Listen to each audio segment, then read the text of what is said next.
सबने मिलकर तय किया कि पत्रकारों को अपने नोटपैड, कलम और फ़ोन के साथ थोड़ा जहर लेकर घूमना चाहिए।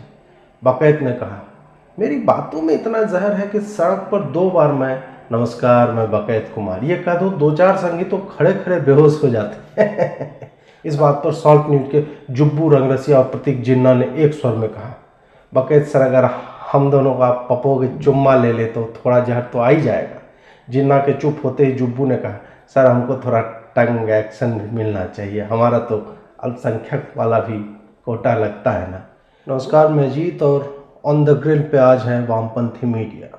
2 दिन हो गए भारत में कोरोना वैक्सीन दिए हुए और नॉर्वे या कैलिफोर्निया टाइप अभी तक किसी भी टीका लेने वाले व्यक्ति की मृत्यु नहीं हुई। हालांकि कल ही एम्स दिल्ली के एक वार्ड बॉय की मृत्यु की खबर आई और वामपंथी गिरोह में खुशी की लहर छा गई।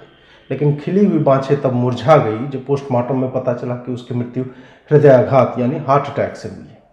पहले नोटबंदी और अब किसान आंदोलन में लाशें गिनने वाली वामपंथी मीडिया कोरोना के वैक्सीन देने की सफलता पर विक्षिप्त जैसा हो चुका है। चाहे नोटबंदी के लाइन में लगने वाले किसी भी गांव में किसी की भी सामान्य मृत्यु हो या फिर किसान आंदोलन वाले मामले में 200 किलोमीटर के दायरे में ट्रक से टकराकर मरने पर भी उसका नाम आंदोलन या फिर उस लाइन के मृत्यु के खाते में चढ़ाकर सरकार को गरिया लिया गया। लेकिन कोरोना वाले मामले में शुरू से ही इनका प्रपंच प्रतिफलित होता नहीं दिख रहा।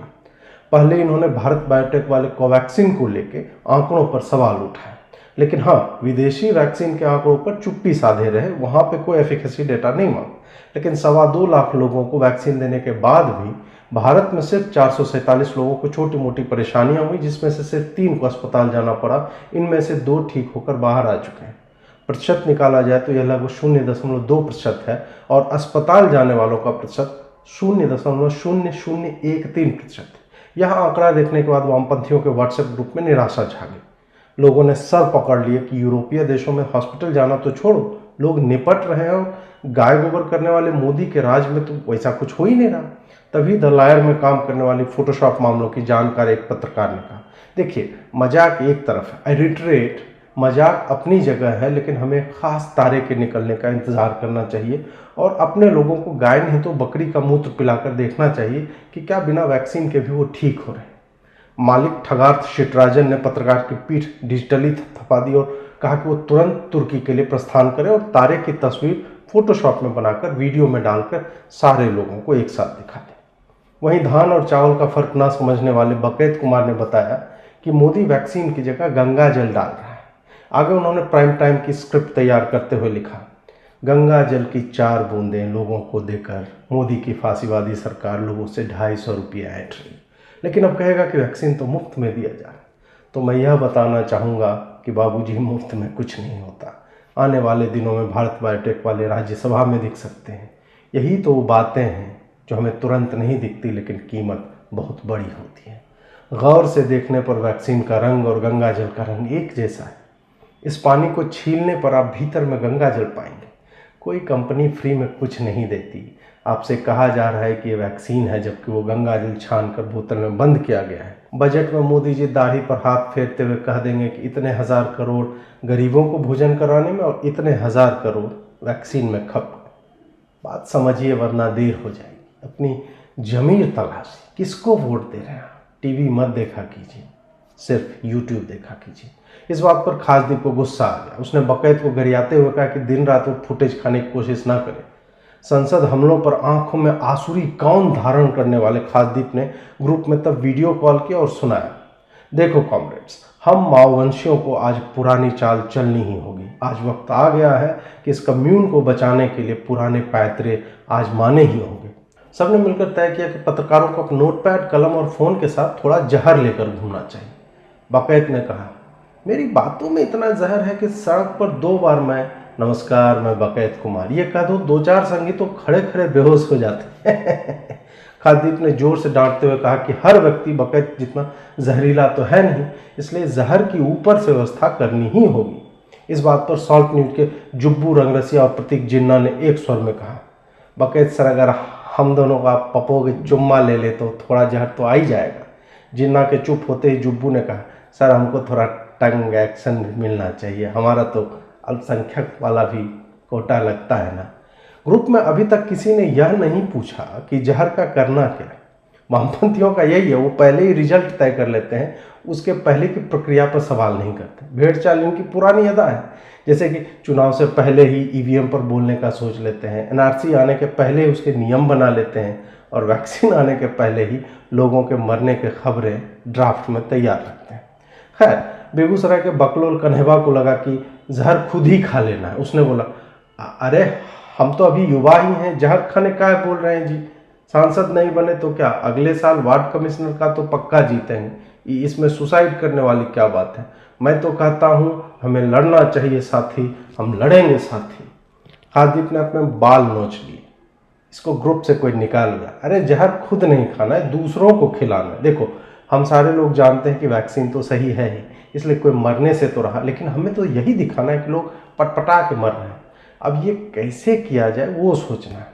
इस मौके पर विश्वफुंकार मारते हुए बकैत ने कहा, देखिए अगर करना ही है तो दो तरीके, दोनों ही RND टीवी पर कई बार आजमाए गए, लेकिन इसमें सॉल्ट न्यूज का पूरा सहयोग चाहिए होगा।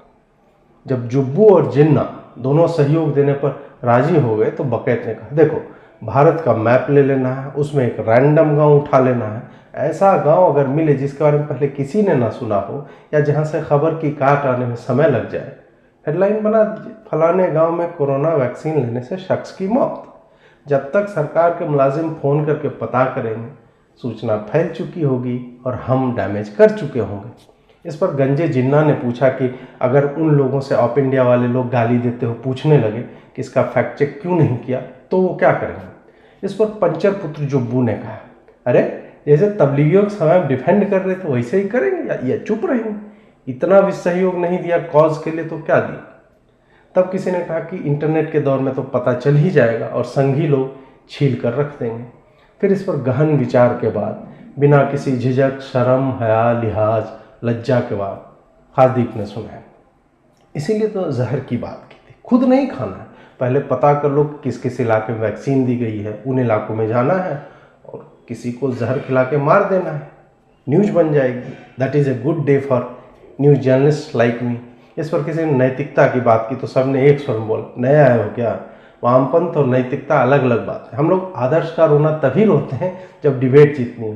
केरल और बंगाल में हमारे कॉमरेड्स ने जिंदा गाड़ कर नमक डालने की विधि पर पूरा परफेक्शन पा लिया है और तुम लोग नाजुक हृदय टाइप हमारे रिवॉल्यूशन को ज्वाइन करने। वो लानत है यार तुम लोगों पे। इतनी लानतों के बाद वो नया वाला आदमी चुप बैठ गया। सिट्राजन तब बोला, अरे भारत में तो ऐसे भी इतने लोग हैं, दो चार ही तो मारने हैं, मन न भरे तो हर एक संस्था का पत्रकार एक एक को गिरा दे, बगल में कोरोना वैक्सीन की खाली डिब्बी रख देना, लोग फोटो देखते ही मान। आंदोलन हमेशा बलिदान मांगता है, ये तो संघी लोग भी कहते हैं, लेकिन हम माओवंशियों का वामपंथ अपना बलिदान दो ही मौकों पर देता है। पहला तब जब गैर वामपंथियों पर दबाव बनाने के लिए मुद्दे खत्म हो गए हो, तब हम भगवा कपड़े पहनाकर या कलावा बांधकर अपने ही किसी को निपटा देते हैं, नैरेटिव पर कब्जा बन जाता है कि नहीं। दूसरा तब जब किसी लेनिन टाइप के नेता को सर्वहारा की क्रांति के नाम पे आगे उठना, तब वो पूरी की पूरी जनसंख्या की बलि दे देता है।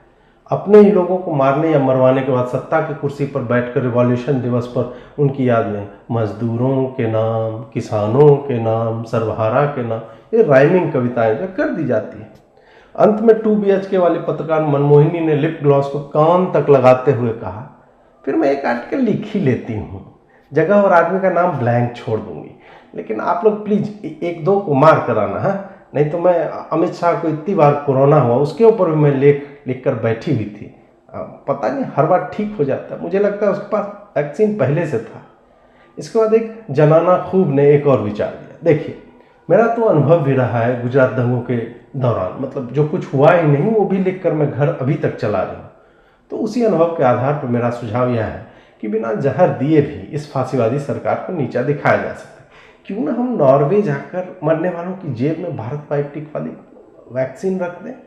इस पर फोटोशॉप वाली एक तरफा जानून ने लगभग गरियाते होकर, इसीलिए तेरी किताब कोट ना कूड़ेदान में फेंक देती है, बढ़िया है नॉर्वे जाने वाली, नॉर्वे की फ्लाइट मिल रही है, अभी लाश रखी हुई है अभी तक हमारे लिए हैं।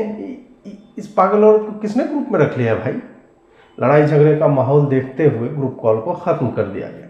चैट में फिर सारे लोग इस बात पर सहमत हुए कि सारे पत्रकार सिरिंज में जहर भरकर अपने अपने इलाकों में फैल जाएंगे।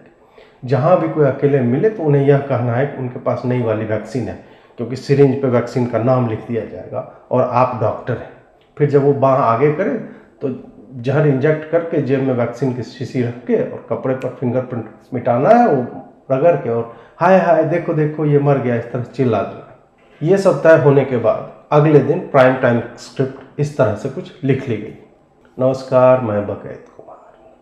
सत्ताधीश और उनके समर्थक कहते रहे कि जनसंख्या नियंत्रण कानून कब आए। लीजिए आ गया, और कानून नहीं आया। जीवन दान के नाम पर आपसे पैसे लेकर आपको जहर दिया जा रहा है।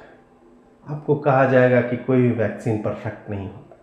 आपसे आपके ही डेथ सर्टिफिकेट पर हस्ताक्षर ले लिए जाएंगे और आपको पता भी नहीं चलेगा। आप बस एक संख्या बनकर रह जाएंगे। हो सकता है आपको भी शहीद बना दिया जाए, और जो भी इस बात पर प्रश्न करेगा उसे IT सेल के छोटे छोटे बॉयलर देशद्रोही बता देंगे।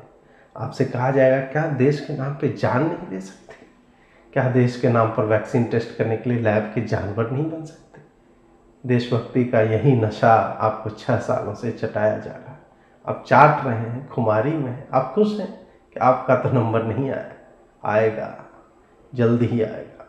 जैसे आजकल कानून नहीं अध्यादेश आते हैं, वैसे ही अब जनसंख्या नियंत्रण के लिए परिवारों को निरोध बांटने की जगह वैक्सीन देकर जीवित लोगों को ही कम कर दिया जाएगा। फिर आपको उसके भी फायदे बताए जाएंगे कि जो बच्चा आया ही नहीं उसको रोक कर क्या फ़ायदा, जो बच्चे पैदा कर सकता है उसी को निपटा दो। लेकिन आप तो खुश हैं कि राफेल आ रहा है, एयर स्ट्राइक हो गया, कश्मीर से 370 चला गया, राम मंदिर बन रहा है, चंदा इकट्ठा हो रहा है। आपको यही सुंघा दिया है और आप आगे देख नहीं पा रहे। आपको स्वयं पता नहीं है कि आप खुद में भी बढ़ चुके हैं। मुझे पता है कि दिल के किसी कोने में आप भी मुझसे सहमत होंगे, लेकिन बाहर जो डर का माहौल है वो सच बोलने से आपको मना करता है। टीवी कम देखा कीजिए, यूट्यूब देखा कीजिए, और अजीत भारती के वीडियो बिल्कुल मत देखिए। ना उसके चैनल को सब्सक्राइब कीजिए, ना नोटिफिकेशन बेल दबाइए, ना उसको पैसों से सहयोग कीजिए। सिर्फ मेरा ही चैनल देखिए, क्योंकि मैं ही आपको बचा सकता हूँ। नमस्कार।